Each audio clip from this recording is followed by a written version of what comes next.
Bonjour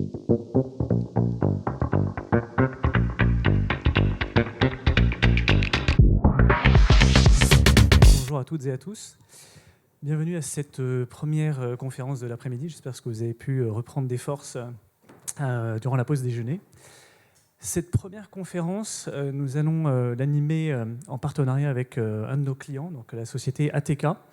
Et cette session de témoignage, nous allons répondre à la thématique comment ATK agit sur la résilience au changement climatique avec la solution Dynamics 365 et Power Platform. Je passe la slide ici. Donc, tout d'abord, un petit tour de présentation des trois interlocuteurs qui vont prendre la parole. Je vais te céder la parole, Annick. Merci. Donc, Annick Adolphe, directrice commerciale de Javista, que j'ai intégrée il n'y a pas si longtemps que ça. Et en fait, je découvre tous les jours des super clients. Et un beau témoignage, j'espère. Bonjour à tous, donc Xavier Olive, je suis le directeur des opérations de la société ATK, qui est un courtier en assurance qui se spécialise sur l'assurance agricole. Et Antoine de Croustillon, donc moi je suis manager avant-vente. J'étais dans les équipes projet pendant plus d'une dizaine d'années. Donc la solution Dynamics, je la connais très bien, je l'ai mis en place au sein de nombreuses structures. Voilà, donc je co-animerai cette conférence de l'après-midi. Donc, tout d'abord, notre agenda. Donc, on fera un petit tour d'horizon de présentation de nos sociétés respectives, de Javista et la société ATK. On poursuivra sur les challenges que la société ATK rencontrait sur la digitalisation du parcours client. Voilà, donc avec la partie portail et la partie CRM. On fera un petit tour d'horizon sur la solution Dynamics, que certains d'entre vous connaissent, mais juste on va pouvoir vous présenter quels sont les modules qu'on a utilisés pour répondre aux challenges. Et une petite ouverture sur la thématique de la journée et d'autres sessions de l'après-midi sur l'intelligence artificielle et comment ça peut être intégré dans les solutions de Microsoft. Et on laissera donc un instant de questions-réponses à la fin de la session. Donc, Javista. Concrètement, Javista est une entreprise majeure. Elle a 18 ans. Donc, ça fait 18 ans que IMAC, Prison, a créé Javista. Et notre cœur de métier, c'était Microsoft Dynamics CRM. Et naturellement, quand la Power Platform est arrivée, ça paraissait normal d'un point de vue technologique, d'un point de vue ouverture vers d'autres fonctionnalités, de passer sur la Power Platform. Donc, ce sont aujourd'hui avec Power BI, mais qui n'est pas le sujet du jour, les trois gros piliers de Javista. Donc, gestion de la relation client, l'expérience client à travers des processus, la Power Platform, et le fameux troisième pilier, le Power BI, puisqu'on va en faire, on a des données et on va les exploiter, tout simplement. De beaux sujets, de beaux projets, et je pense surtout de beaux clients, et aujourd'hui, c'est clairement eux qui vous intéressent.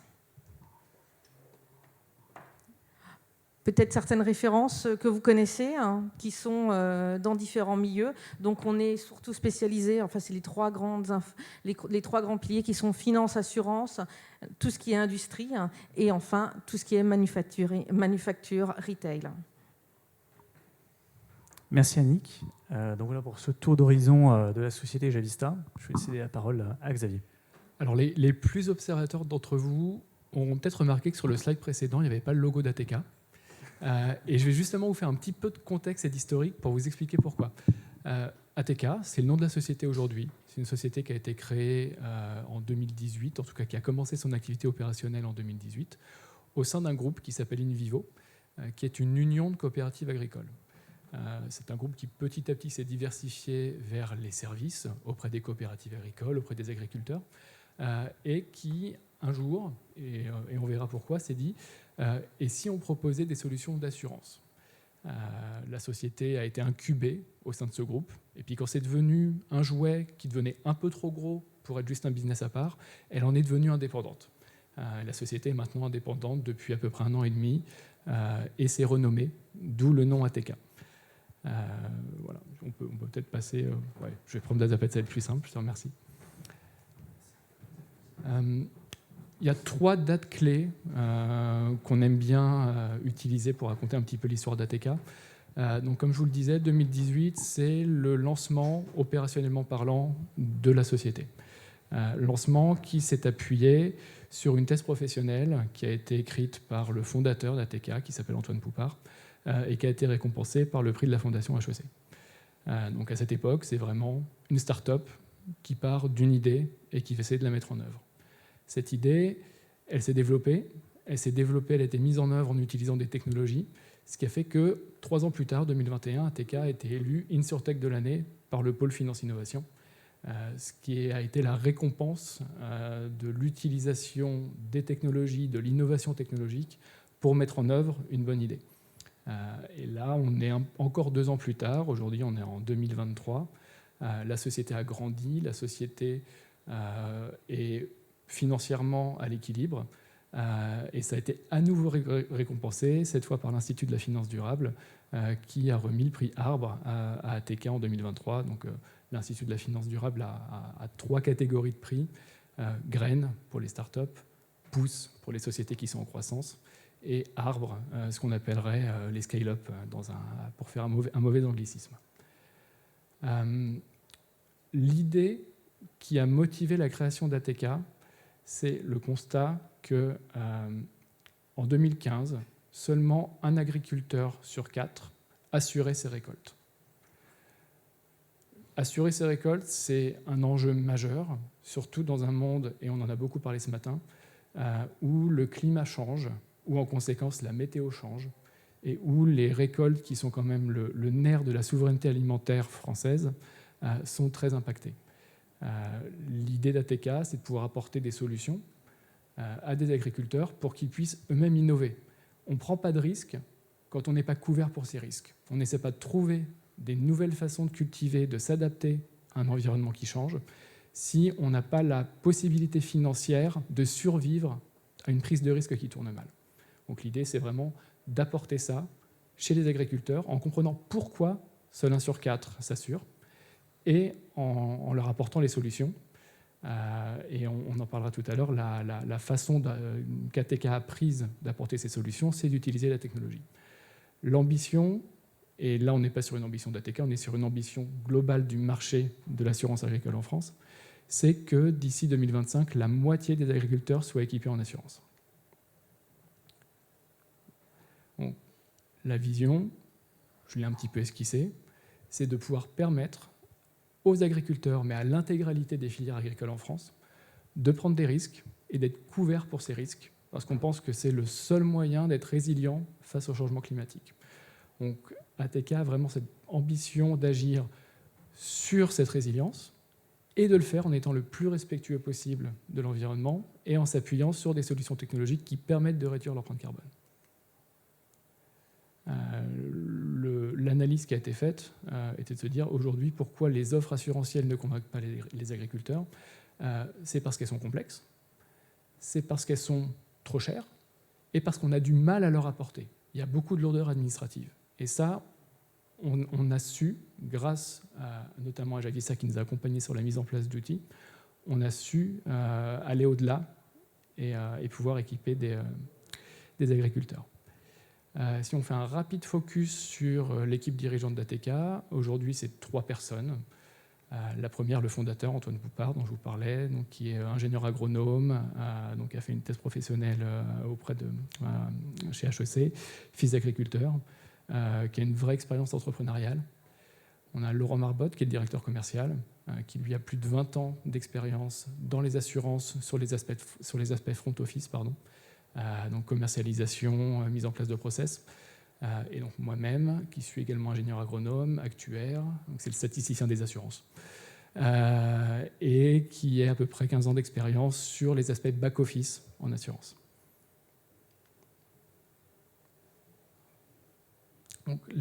J'esquisse un petit peu ce dont on est fier en termes de résultats, mais encore une fois, ces résultats ont été rendus possibles par la mise en place du modèle opérationnel et par les outils, que 80% des clients qui viennent s'assurer chez ATK sont des primo-assurés, des gens qui ne s'assuraient pas avant. Ça veut bien dire qu'on a réussi à convaincre des nouvelles personnes de l'importance de l'assurance agricole et à leur apporter de façon facile. En termes de résultats économiques, on a une croissance continue de nos primes. on a une croissance continue des hectares que l'on assure. Alors si on prend les hectares, en l'espace de 3 ans, les surfaces assurées par ATK ont doublé. Et on a réussi à faire ça grâce aux outils avec une équipe constante. On n'a pas augmenté notre staff pour parvenir à ça. Et aujourd'hui, donc, ATK intervient sur de l'assurance récolte indemnitaire, sur de l'assurance paramétrique, sur de la protection juridique agricole. L'idée à chaque fois qu'on veut lancer un nouveau produit, c'est de le rendre simple à souscrire, de s'appuyer sur des technologies qui permettent de les amener directement chez l'agriculteur. Et on a besoin pour ça de partenaires qui sachent faire à notre place, parce que ce n'est pas notre métier de faire de l'IT. Oui, quelque chose dont on est très fier également, c'est qu'aujourd'hui, on est un des assureurs qui paye ses sinistres en assurance récolte le plus rapidement et qui arrive à donner une visibilité en temps réel à ses clients via une plateforme web.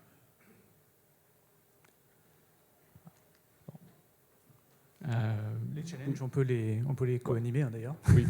Donc, quels étaient les enjeux finalement que vous rencontriez? Tu l'as un peu esquissé en présentant.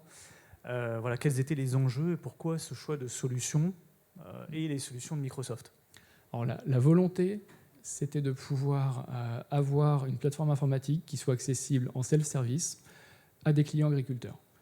L'agriculteur, il passe la journée à s'occuper de son exploitation. Il est sur son tracteur, il est avec son technicien de coopérative à essayer de planifier ses pratiques culturales, son itinéraire technique.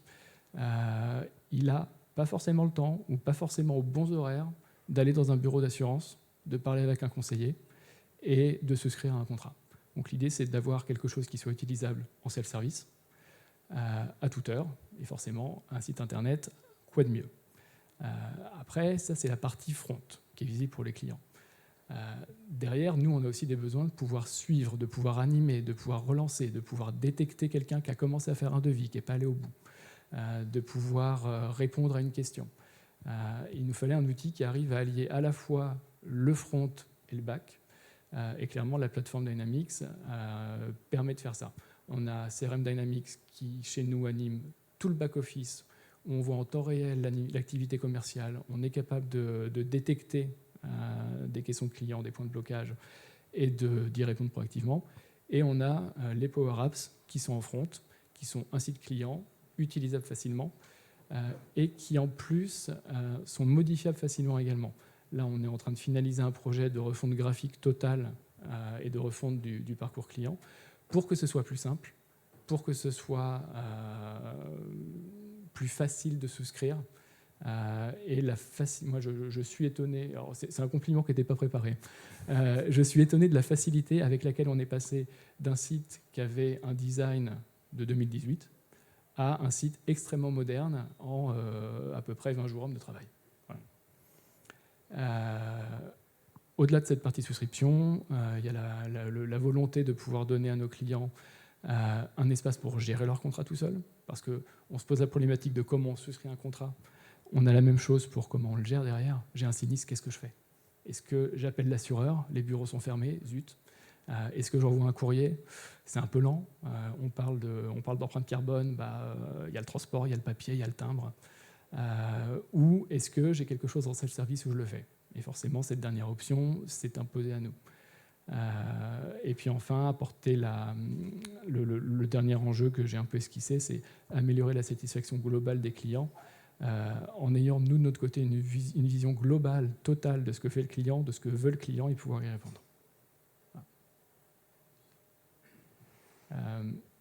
Je vais être très caricatural sur cette slide et je vous prie de m'en excuser, mais je pense que ça véhicule bien le message. Traditionnellement, l'assureur agricole, alors les assureurs ont tous compris qu'on ne peut pas aller assurer un fermier en étant tout seul dans son bureau et en attendant que la personne vienne, parce que la personne, elle n'est jamais libre aux horaires de bureau.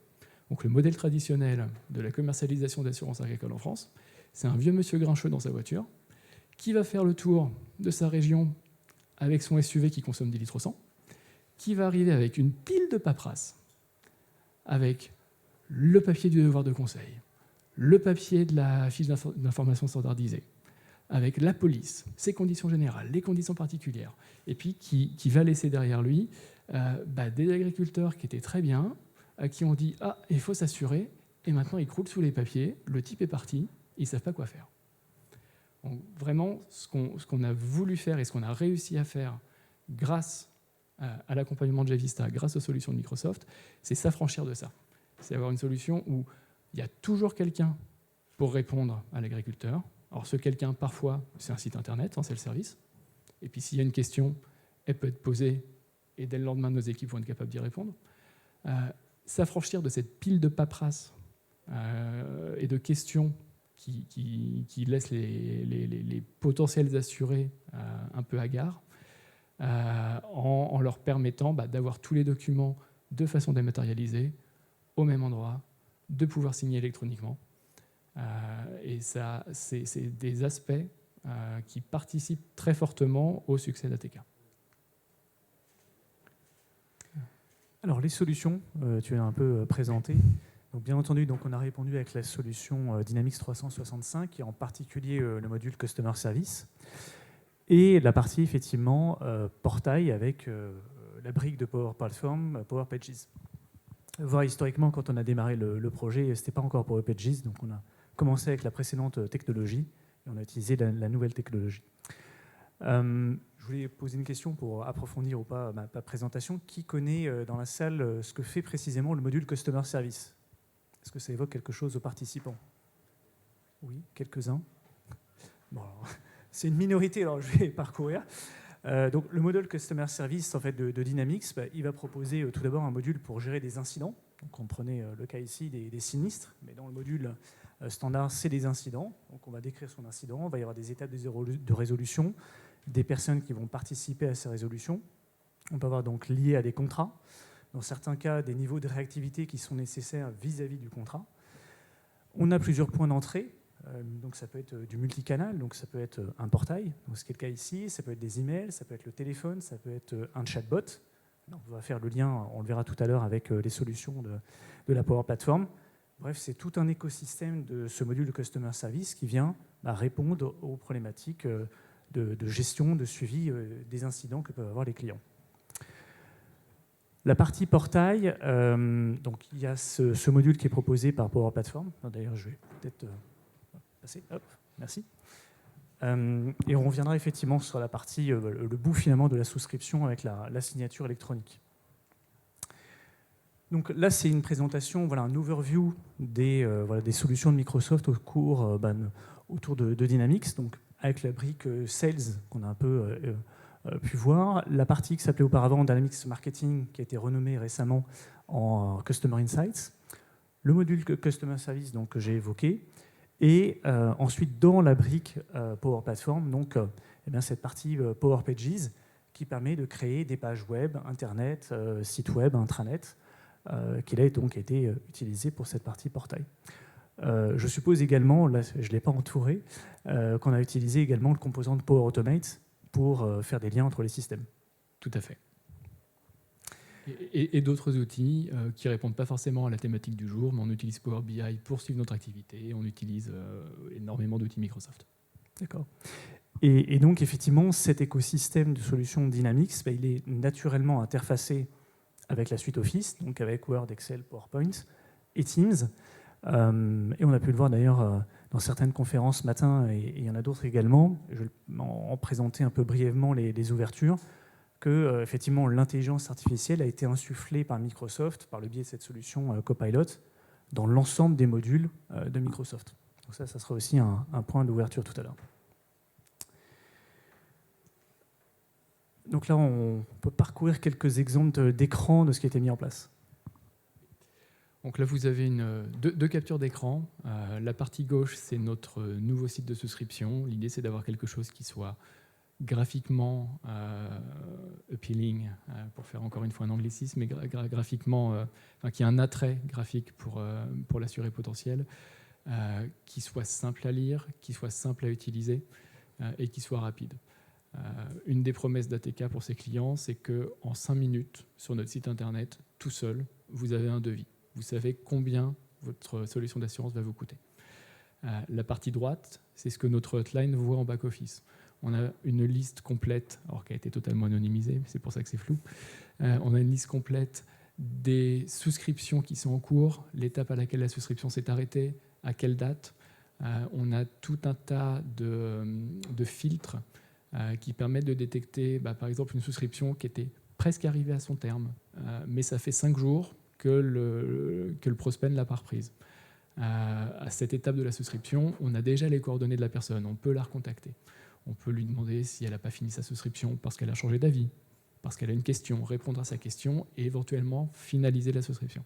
Donc on a vraiment cette dualité entre ce cas le client qui lui permet, s'il est au clair sur la technologie, s'il est au clair sur l'assurance, de souscrire son contrat lui-même, ou en tout cas d'obtenir un devis lui-même, et le back-office, notre équipe de vente, qui en temps réel peut voir tout ce qui se passe et interagir. On commençait à parler d'intelligence artificielle, c'est aussi une ouverture qui est prévue dans la présentation. Aujourd'hui, analyser ces données en temps réel sur ce qui se passe du côté de la souscription, on a des humains qui font ça. On a une équipe qui gère son temps et priorise son temps pour savoir sur quoi aller en premier. Il y a sûrement des choses qui sont automatisables, des relances qui pourraient être faites par une IA ou avec l'aide d'une IA, certaines réponses qui pourraient être apportées, peut-être en décalé, peut-être en temps réel sur le site, par l'aide d'outils de type IA, et qui nous permettraient d'être encore plus productifs.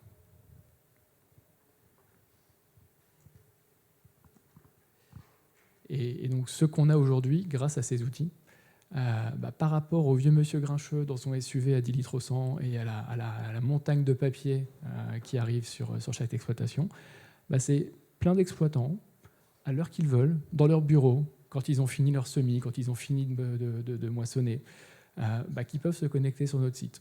Le site, il est là tout le temps, à toute heure. Il permet d'avoir énormément d'informations.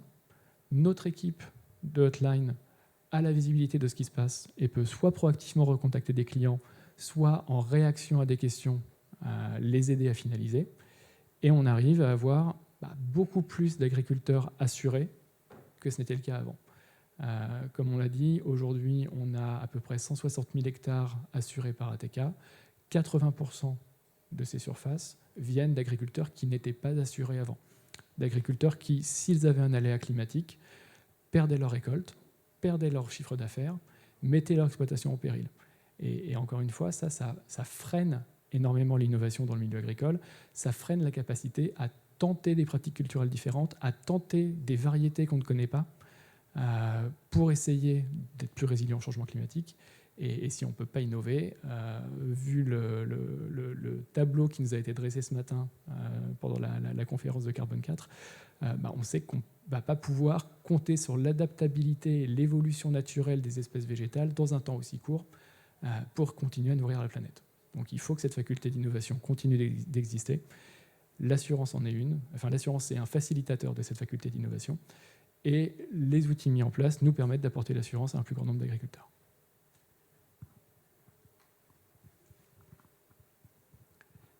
Et on a poussé le vice jusqu'à la signature électronique, bien entendu. Quand on dit qu'on fait du zéro papier sur la souscription, c'est du zéro papier intégral. Quand on accepte un devis, on reçoit sa police par email, on la signe électroniquement avec des solutions de signature électronique qui s'interfacent très bien avec Dynamics. Il y a beaucoup de connecteurs qui sont disponibles.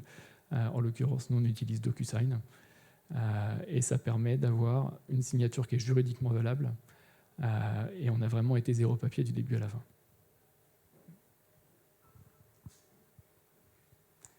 Donc, les résultats du projet, je pense que tu en as un peu esquissé plusieurs. Ouais, j'ai pas été très discipliné, je vous prie de m'en excuser, j'ai beaucoup pris d'avance parfois sur des choses qu'on allait aborder après. Mais effectivement, les résultats sont clairement présents. On a des utilisateurs qui ont une expérience qui est nouvelle, en tout cas qui est largement améliorée par rapport à ce qu'ils connaissaient du monde de l'assurance. La souscription se fait du début à la fin sans papier. Alors après, on en parlait ce matin, remplacer du papier par des octets, c'est bien si les octets ils ont une efficacité énergétique qui est correcte. on a un taux de conversion qui est amélioré parce qu'au-delà d'un process qui est plus simple, qui est plus respectueux de l'environnement, on a aussi des meilleures capacités de vision commerciale sur les devis, sur les débuts de devis et une capacité à les convertir plus facilement. En 3 ans, on a multiplié par 2 les surfaces assurées via le biais d'ATK. On a gardé le même effectif au niveau de notre hotline. Donc on arrive à avoir une performance commerciale qui est 2 fois plus importante avec la même équipe. Donc forcément une amélioration de la productivité de ces agents qui travaillent au support commercial et qui est facilitée par la vision en temps réel de tout ce qui se passe sur notre plateforme de souscription. Alors les next steps avec l'IA, j'en parlais un peu tout à l'heure sur les ouvertures. Eh bien, voilà, donc Microsoft a insufflé l'IA sur les différents modules. Donc sur le module Sales, et d'ailleurs vous avez peut-être déjà pu voir ça sur votre Outlook si ça a été activé, avec le résumé des emails, avec la sollicitation, l'IA génératif pour proposer des messages, des réponses à des messages. Et ça peut être effectivement après lié à votre CRM pour que ça soit vraiment avec des réponses pertinentes et contextualisées. Sur la partie Customer Insights, eh bien, un des aspects qui pouvait être complexe pour les équipes marketing, c'était de connaître le modèle de données, les champs pour faire les fameuses requêtes ou les recherches. Là, aujourd'hui, avec l'IA, je pose la question en langage naturel. Si on prend l'exemple du jour, voilà, quelles ont été les personnes qui sont venues à la séance numéro 2 à 14h sur le témoignage d'ATK. On pose cette question-là au CRM et Copilot va interpréter la question, rechercher dans les champs, faire la recherche qui va bien et rapporter le résultat. Donc ça va apporter effectivement une assistance très concrète pour des équipes marketing. On pourra également solliciter l'IA pour aider à rédiger des messages, pour générer des images. Et puis après, effectivement, c'était mis en place aussi sur les autres modules, Customer Service, pour assister à la réponse des messages, rechercher les informations de façon plus rapide. Sur la partie bot également, il y avait un exemple très concret, effectivement, c'est que l'IA peut interpréter la langue de votre question et aller rechercher dans la base. Donc vous n'avez pas besoin d'avoir votre base de connaissances dans toutes les langues dans lesquelles vous avez vos prospects, vos clients. L'IA va faire ce travail, interpréter la question et retourner la bonne réponse. Et sur la partie field service également, là, l'IA va vous aider à trouver la bonne ressource pour répondre au cas par rapport à l'interprétation. Il y avait une session ce matin, en fonction du message qui est envoyé au service client, l'IA va analyser la typologie du problème, identifier la complexité, la priorité et l'affecter à la bonne ressource. Voir après, on peut facilement planifier la bonne personne pour l'intervention. Donc, est-ce qu'il y a des sujets d'ouverture de l'IA par rapport à vos modules ? Alors, beaucoup. J'en ai esquissé un tout à l'heure déjà, mais effectivement, c'était il y a quelques années de la science-fiction, mais aujourd'hui, on commence à s'y projeter de façon beaucoup plus certaine. Je rêve d'un moment, et je pense qu'il ne sera pas si lointain, où sur notre plateforme de souscription, on aura un chatbot qui saura détecter que la personne est un peu bloquée, ça fait quelques minutes qu'elle est sur la même étape, elle n'a pas réussi à remplir tel champ. Puis un petit pop-up qui dit « Ah, on voit que vous êtes bloqué à cet endroit-là. Sachez que la plupart du temps, nos assurés, nos clients trouvent l'information sur tel document. Et puis, si vous êtes plus bloqué que ça, est-ce que vous voulez que quelqu'un vous rappelle ?» Et puis à partir du moment où la personne répond oui, que ce soit par un clic, que ce soit en tapant oui en langage naturel, une alerte qui vient sur notre hotline, une personne qui recontacte le client immédiatement, on gagnerait énormément en efficacité et en perception du service rendu. Et ça, je pense que l'IA va permettre de le faire. Enfin, je suis sûr que technologiquement, l'IA permet déjà de le faire. Et je pense que dans un futur assez proche, on saura, nous, avec l'accompagnement de nos partenaires, le faire également. Alors effectivement, ça, c'est des choses effectivement que Microsoft a ajoutées sur de Copilot sur les différents modules de la Power Platform. Donc dans la brique en particulier PVA. Ça, c'est des actions qui sont déjà mises en place. Sur la partie Power Pages, typiquement, on peut demander à l'IA de nous aider à créer des pages web, créer des textes, des images, pour aller un peu plus vite. Ce qui fonctionne également, c'est si on lui pose des questions pour nous aider à créer des applications avec le module Power App, il va nous aider, créer une application, créer déjà les tables dans le Dataverse. pour me permettre finalement d'initialiser, de créer mon application, juste en posant une question simple à l'IA. Il va interpréter le message et va me permettre d'aller créer cette application. Également, après, sur le module Power Automate, eh bien, on va pouvoir le solliciter, lui poser des questions pour m'aider à créer des automatismes. Voilà. Écoutez, je pense qu'après, on a prévu quelques instants pour la partie questions-réponses. Est-ce qu'il y a des questions particulières sur ce que nous avons présenté ?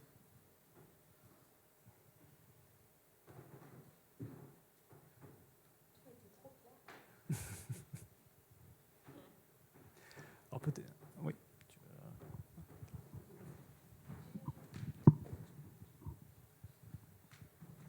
Bonjour. Sans vouloir rentrer dans les clichés de la ruralité, etc., il n'y a pas de problème de zone blanche pour l'accession, tout ce qui est réseau, Internet, etc., pour les agriculteurs, justement? Parce qu'il y a encore pas mal de zones concernées en France, hein. C'est pas un mythe. Hein. Alors, je n'ai pas le détail des cartes de couverture, que ce soit sur les fréquences ANFR, que ce soit sur les lignes physiques. Notre modèle de distribution fait qu'on travaille beaucoup avec des coopératives agricoles qui souscrivent des contrats collectifs et qui mettent ces contrats collectifs à disposition de leurs adhérents. On n'a jamais eu de remontée de ces coopératives nous indiquant que certaines personnes étaient exclues de l'assurance à cause de zones blanches. Et on sait que ce sont des coopératives qui travaillent pour une partie de leur process déjà de façon dématérialisée, avec des techniciens de coopératives qui sont capables d'effectuer des actions pour le compte des agriculteurs. Donc on sait qu'au pire, au siège des coopératives, on a un technicien qui est capable d'aider son client, qui est le nôtre également.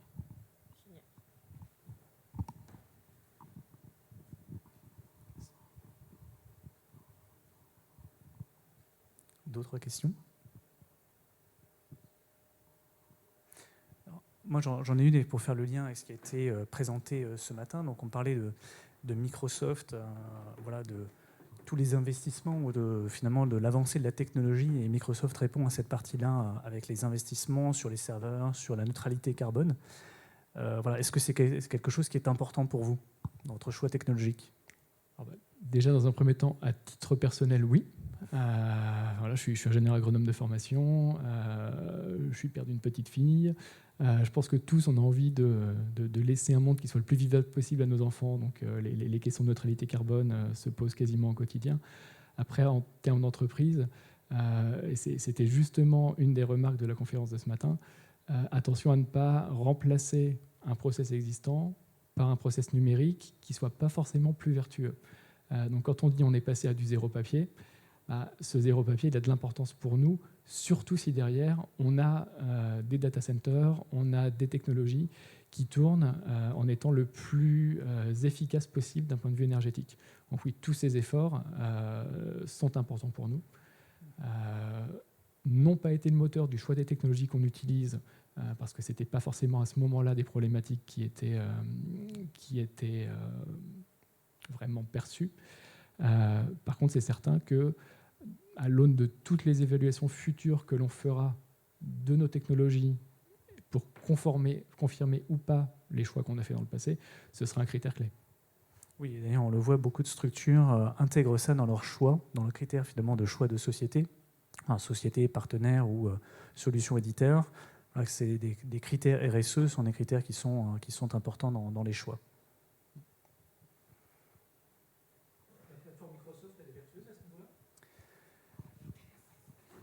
Alors là, je vais vous faire une réponse, je pense, la plus directe possible. Bonjour à tous. Je m'appelle Cécile, je travaille chez Microsoft. Donc oui, effectivement, Microsoft a pris des très forts engagements pour être en carbone neutral, donc neutralité carbone en 2030, avec différents piliers, énergie, eau. On le sait, l'intelligence artificielle est extrêmement consommatrice d'énergie. Il y a eu encore un article la semaine dernière qui disait que pour une requête, finalement, c'était limite 4 litres d'eau qui partaient comme ça, évaporés. En revanche, ce que nous faisons vraiment et de façon constante, c'est continuer à innover, notamment dans nos data centers. La semaine dernière, on a fait des grandes annonces dans un événement qui s'appelle Ignite, et Satya Nadella, qui est donc le CEO de l'organisation, a présenté non seulement les nouvelles puces, nouveau rack. Donc l'objectif, c'est de pouvoir étendre notre capacité de calcul, accélérer notre capacité de calcul, tout en restant sur une empreinte de nouveau carbone qui soit la plus raisonnable possible et donc demain neutre. Voilà, j'ai répondu à votre question. Super. Merci.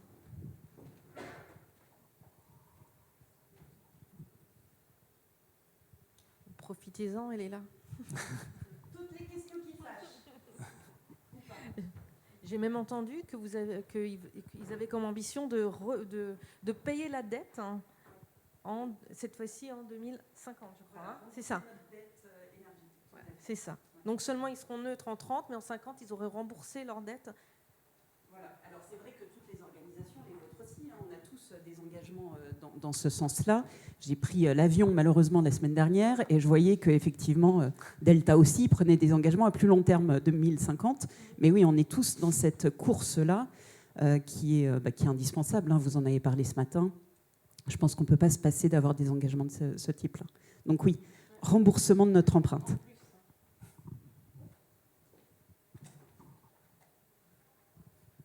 Bon, très bien. Et juste pour en ouverture également des types de sessions à laquelle Javista participe. Et sur l'ouverture, donc on a parlé de Power Platform. Il y a un événement animé le 6 et 7 décembre prochain. Et pour la spécificité, donc c'est un événement orienté sur la Power Platform avec que des sessions en français, avec une journée dédiée sur des ateliers orientés sur des ateliers business. Durant laquelle on anime une conférence, une table ronde sur comment ouvrir la Power Platform en gardant le contrôle.